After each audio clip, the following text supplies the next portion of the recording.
To be honest, I'm not really sure how to start this video, because to a lot of people, it's gonna seem really crazy. And I don't care, because NASA is fake. Okay, I don't really know if that's true, but I've seen a ton of stuff that's made me really skeptical about it, which sucks because it's every kid's dream to become an astronaut. I mean, it wasn't my dream, but I heard it's every other kid's dream. And they've got to be pretty bummed out when they think they're going to learn how to fly space shuttles and learn all about gravity and physics, but instead they show up to acting school. Okay, it could be real, I guess. And the astronauts could be certified to go to outer space, I guess. But I want to show you a couple things that I've stumbled upon over the years that really made me scratch my head and question, what is all this? I mean, NASA, Tesla, all the different space programs around the world are a pretty big deal in today's culture and society. In fact, a lot of people call space travel the future of our civilization. In case anything happens to the Earth, we need to be able to travel amongst the stars to find a new home. NASA's annual budget in the United States is almost $23 billion. $23 billion a year. So they better be securing the future of our civilization with that kind of money. So I'm going to ease you guys into this a little bit and start with the conspiracy that everybody's heard about, the moon landing. As you probably know, NASA sent 3 astronauts to the moon in 1969, Neil Armstrong, Buzz Aldrin, and Michael Collins. Everybody's seen the footage of the flag being stuck into the dirt on the moon and flapping in the breeze, which is pretty crazy considering there's no air or wind on the moon. Apparently, this has been debunked. I just don't know enough about science to explain it to you. Sorry, you can look it up. But to be honest, there are a lot of other problems with the moon landing. Why would NASA want to fake that, though? 1969 was right in the middle of the Cold War, and many countries around the world were involved in what's known as the space race. Basically, the country who had the most advanced technology as far as space travel goes, and the one that could get to the moon first, would show its superiority over all the other countries in the world. So it's a lot of people's theory that we faked this voyage so we could come out on top in the space race. But what evidence do we have that supports this? First, NASA claims that they lost most of the original footage of the moon landing. I'm sorry, but if you made history by going to the moon for the first time in human history, I would protect that footage with my life. But hey, don't worry, because the footage was recently found in 2019 just in time for the 50th anniversary of the moon landing. How convenient. I don't know all the exact numbers because I've done a ton of research on this and I can't remember everything, but I do know that we went back to the moon several times on different Apollo missions after 1969, and then we just stopped, and we haven't been back in almost 50 years. I do understand that the moon's a pretty desolate place that doesn't have a lot to offer, but if our mission is to go to Mars eventually, then why don't we use it to set up some sort of transport base, or at least just drop off supplies there in case we ever need it? There's gotta be reasons to go back, so why haven't we? World-renowned astronaut Don Pettit will tell you.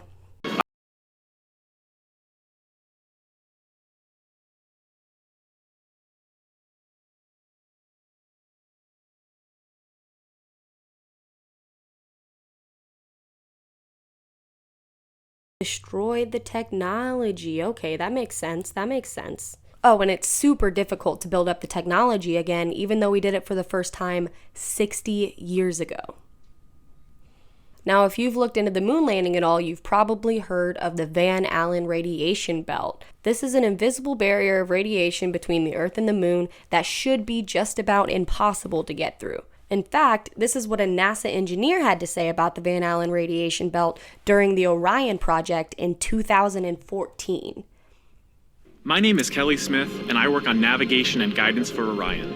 As we get further away from Earth, we'll pass through the Van Allen belts, an area of dangerous radiation. Radiation like this could harm the guidance systems, onboard computers, or other electronics on Orion. Naturally, we have to pass through this danger zone twice, once up and once back. But Orion has protection. Shielding will be put to the test as the vehicle cuts through the waves of radiation. Sensors aboard will record radiation levels for scientists to study. We must solve these challenges before we send people through this region of space. I'm sorry, what did he say? We must solve these challenges before we send people through this region of space. I thought we already solved those challenges in 1969 when we went to the moon.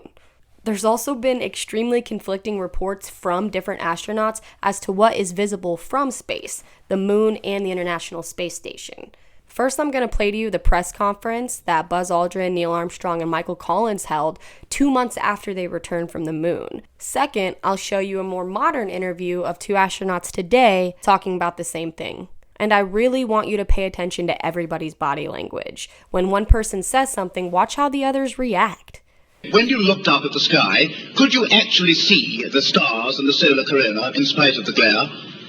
We were never able to see stars from the lunar surface or on the daylight side of the moon by eye without looking through the optics. I don't recall during the period of time that we were photographing the solar corona what stars we could see. I don't remember seeing any. Neil, you were a little bit concerned. Whilst from Mark space, Cameron. This is from Mark Cameron. Whilst in space, have you ever looked away from Earth into the black void?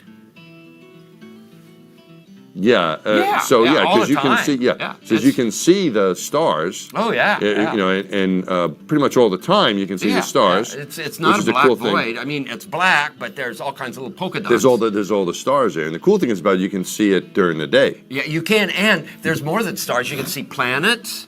You can Right. see moons. You see the gas Magellan clouds of the Milky Way. Now, I'm no body language expert, but they seem really uncomfortable. And I don't believe anything they're saying. Okay, so moving on from the moon landing. There's a lot more that I can cover, but I'm trying to keep this relatively short. So when the astronauts at the International Space Station aren't out there doing spacewalks and life-changing scientific experiments, they're known for doing a ton of interviews with people back on Earth. Kind of like the one I just showed you. And people have spotted some pretty fishy behavior in these interviews. In this interview, the reporter asked all the astronauts what it's like to be weightless, do a couple tricks for us. And this is what happened. I have to do something for you. Yeah. I want to do it. I know. Did you guys see that?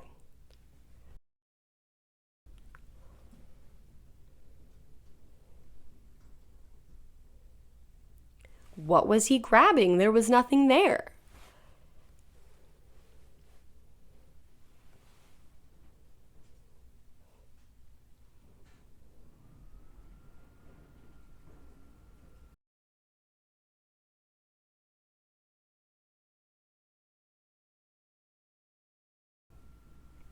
Either way, good thing his buddy was there to grab that invisible wire, because who knows what would have happened. And in the next one, you can clearly see that something's holding this guy up from his back. But Amanda, it looks real. It looks like they're on the ISS. They look like they're floating. How could it be fake? I'll show you. I did a video not too long ago on the deep fake technology, so go check that out if you haven't already. The technology that they use for this is pretty similar. Check out this video of former President Bush being wheeled through one of the space centers. In the background, you can clearly see a video of astronaut Tim Peake. Behind Tim Peake is a blue and white checkered screen, and in front of Tim Peake, you can clearly see a green ball. As you can see by the date under the video, it was released on February 5th, 2016. Not even 2 weeks later, Tim Peake is shown in a video on the International Space Station controlling a gyroscope, which is a circular object.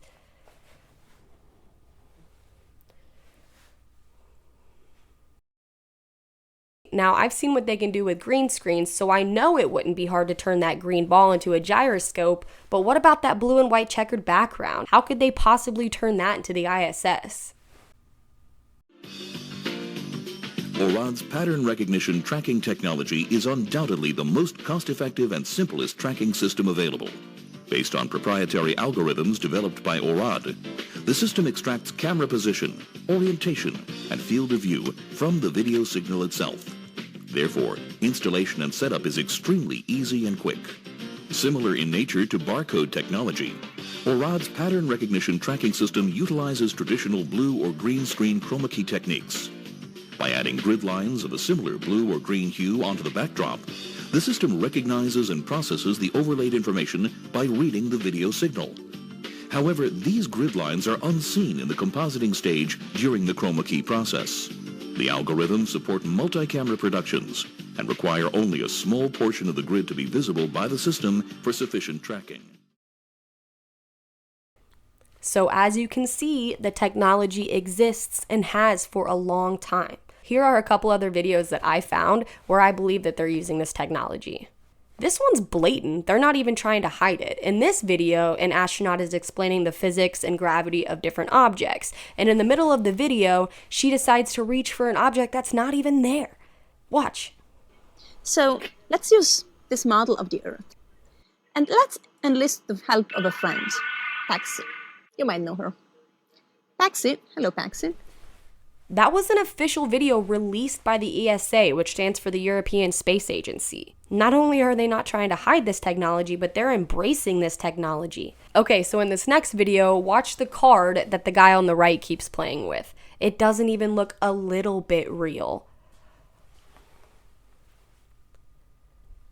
When he passes it in front of his shirt, the two blues like mesh and blend together. And then when it starts to fly away, it does all these crazy maneuvers.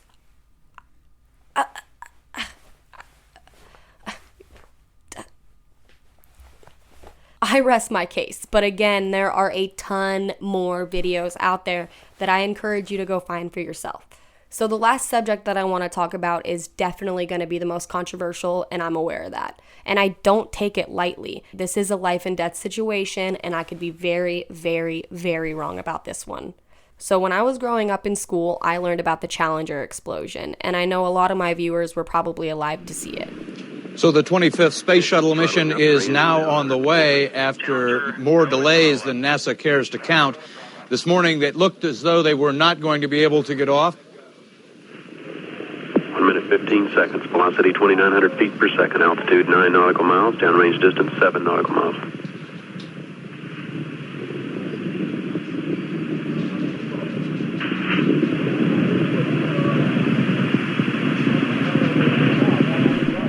The Challenger had 7 astronauts on board, and all of them passed away during the accident.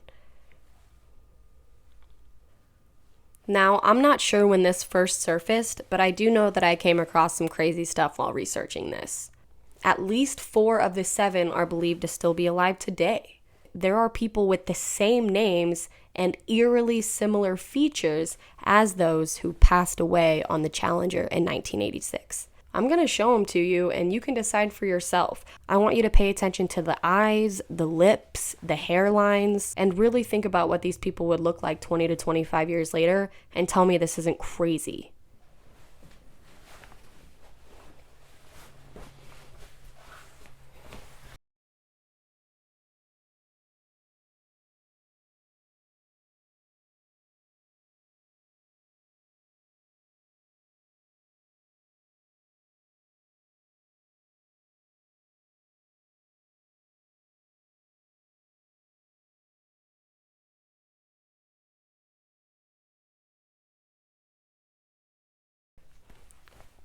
Now, I cannot stress to you guys enough how heavy that last part is and how much I know I could be wrong. I totally get that. But with everything else, I can't help but to be a little bit skeptical. And about all of it, really, I don't know. I'm not an expert. I'm just trying to show you what I've seen with my own eyes that just doesn't add up. To be honest, all of this could mean nothing, and everything could be exactly what they say it is. And I sure hope that's the case, because $23 billion a year is a lot of money. But I just have this feeling that if space travel does exist, it's not what we think it is. Oh, guys, I'd love to hear your thoughts on this one. Please let me know in the comments below. Also, I have some great new video ideas, but I want to know what you guys want to hear about. What subjects sound interesting to you, and what do you want me to talk about? But as always, like the video, subscribe if you haven't already. I'll see you guys on the next one. Bye-bye.